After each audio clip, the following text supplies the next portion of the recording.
Hello friends, आज आप सभी को इस वीडियो के माध्यम से सर्किल फिटिंग के बारे में बताएंगे कि इस स्टेज पर कैसे काम किया जाता है। यह हमारा सर्किल फिटिंग स्टेज है।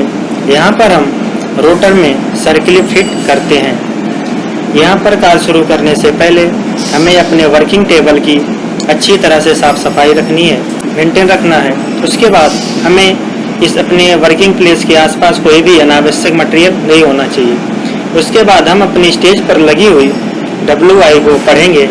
उसमें जो भी आवश्यक निर्देश दिए गए हैं कार्य करते समय हम उसका पालन करेंगे।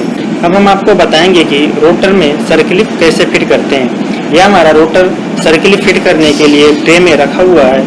हम इस सर्किल लगाते हैं। सर्किल पे दो साइड हैं, एक साइड गंदा सा रफ होता है और एक साइड फिनिश साइड चमकीला होता है। तो हमारी जो फिनिशिंग साइड है उसको हम जब हम रोटर में लगेगा तो ये बाहर की साइड होना चाहिए, यानी उस फिनिश सरफेस पर बेरिंग रेस्ट करनी चाहिए। हम इस पिक्चर में इसके स्लॉट में इस तरह से सर्किल को फंसाते हैं। फिर हम इस रोटर को इस तरह से रखकर इस पिक्चर को हैंड से प्रेस करते हैं। हैंड प्रेस करते ही जो सर्किल है वो इस रोटर शाफ्ट के स्लॉट में इजीली फिट हो जाती है। जैसे हम देख रहे हैं कि इसमें शाफ्ट में दोनों तरफ ये सर्किल फिट हो गई है। अब हम इसे चेक करेंगे कि सर्किल पे टाइट तो नहीं है और इसका जो फिनिशिंग साइड है वो बाहर की साइड होना चाहिए, जिससे जब हमारी बेरिंग इसके ऊपर रेस्ट करेगी, जब मूवमेंट करेगी तब उसमें कोई साउंड ना हो। अब हम इस रोटर को इसी ट्रे में वापस ठीक से रख देंगे। अब हम इसी तरह से अन्य रोटर के लिए अपने कार्य को कंटिन्यू करेंगे। ये हमारा हैंड प्रेस है, उस प्रेस करते हैं। ध्यान रहेगी जो भी हम सर्किल लगाएं वो बिल्कुल सही से स्लॉट में फिट होनी चाहिए, स्लॉट के बाहर नहीं फिट होनी चाहिए। और हम इस सर्किल को हाथ से घुमा के इस तरह देखते हैं कि वो लूज नहीं होनी चाहिए। अगर लूज है तो हम उस सर्किल को निकाल कर दोबारा नई सर्किल फिट करते हैं। जैसा कि हम देख रहे हैं हमारी बेंड सर्किल है। रिजेक्शन सर्किल को हम शाफ्ट में नहीं लगाएंगे।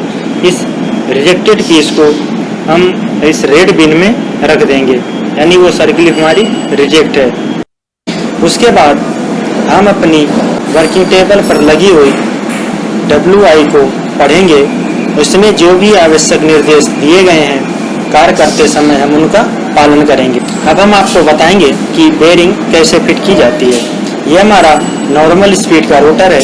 इसमें हम टॉप और बॉटम साइड दो बेरिंग फिट करते हैं। ये हमारा सर्किल लगा हुआ रोटर आता है। इसमें हम इस तरह से रोटर के शाफ्ट में बेरिंग को फंसाकर इस पिक्चर में रखते हैं और डबल हैंड प्रेस बटन को दबाते ही तो पिक्चर ऑटोमेटिक चल जाता है और इसमें बेरिंग प्रेस हो जाती है।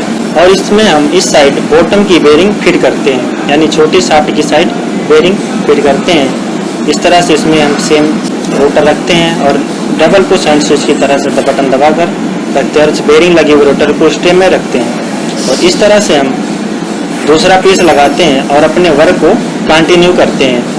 और ध्यान रहे जब भी हम double push hand switch button को दबा दें तो उसके बाद हमें फिक्चर में हाथ को नहीं देना है, अन्यथा हमारे हाथ को चोट लग सकती है।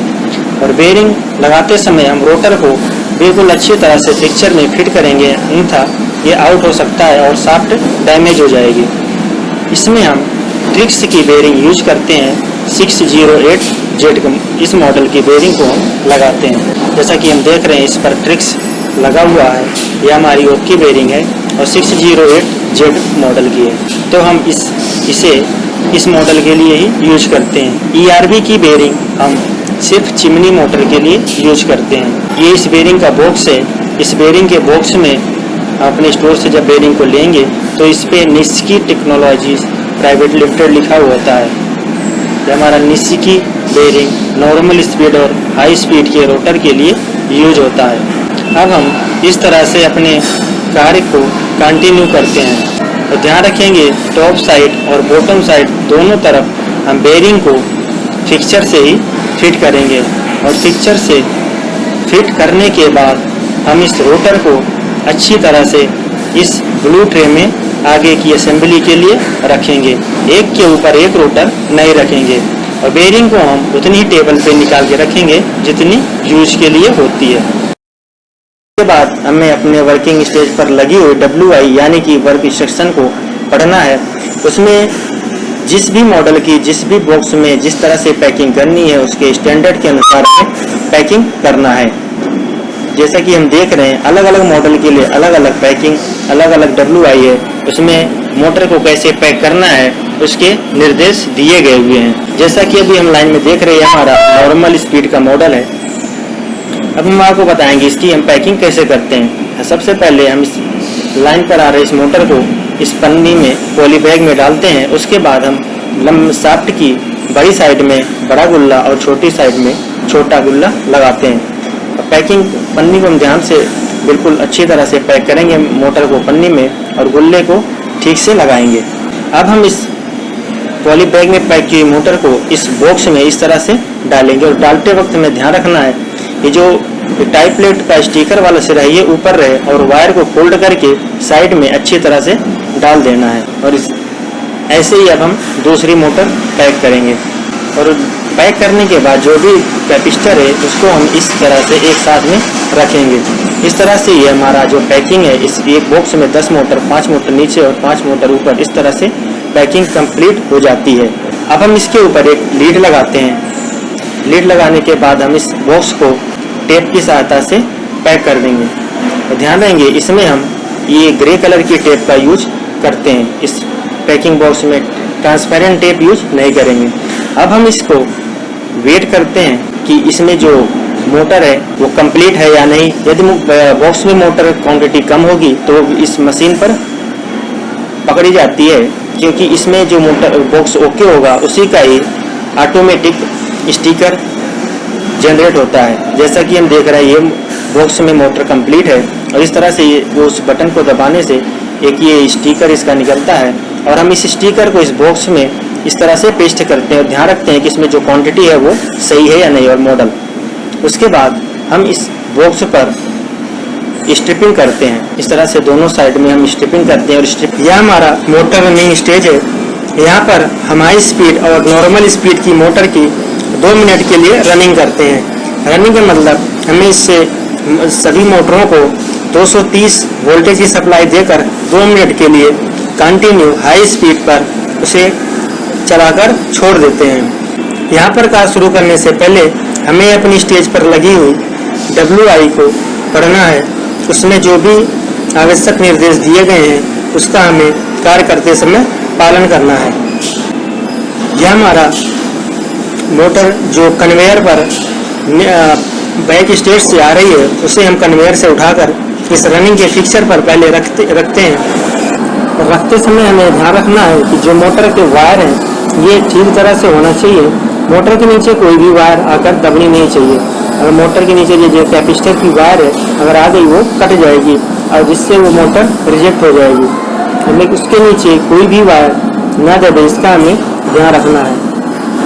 अब हम इस फिक्सर पर रखी हुई सभी मोटरों का कनेक्शन करते हैं।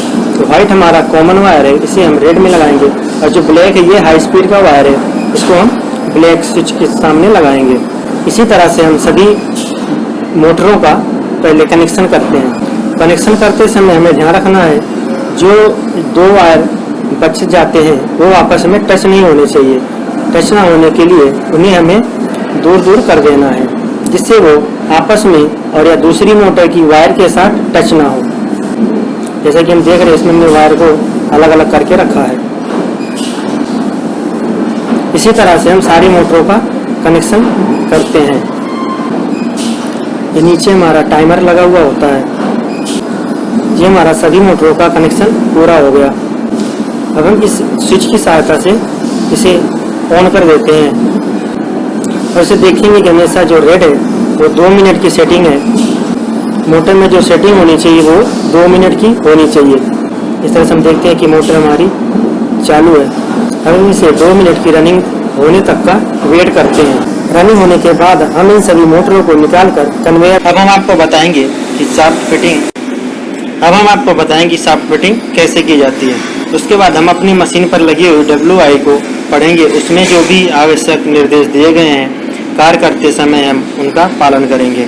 यह हमारा शाफ्ट फिटिंग फिक्सर है। यहाँ पर हम रोटर में शाफ्ट की फिटिंग करते हैं। सबसे पहले हम शाफ्ट को इस रोटर की ID में चेक करते हैं वो फ्री है नहीं, बिल्कुल शाफ्ट फ्री होनी चाहिए रोटर के अंदर। उसके बाद हम इस फिक्चर को में रोटर को और शाफ्ट को लगाकर इस तरह से रखकर इस डबल पुश बटन को दबा देते हैं, जिससे फिक्चर ऑटोमेटिक चल जाता है और इसमें शाफ्ट की प्रेसिंग हो जाती है। हमारा ग्रीन बटन है, ये दोनों साइड है।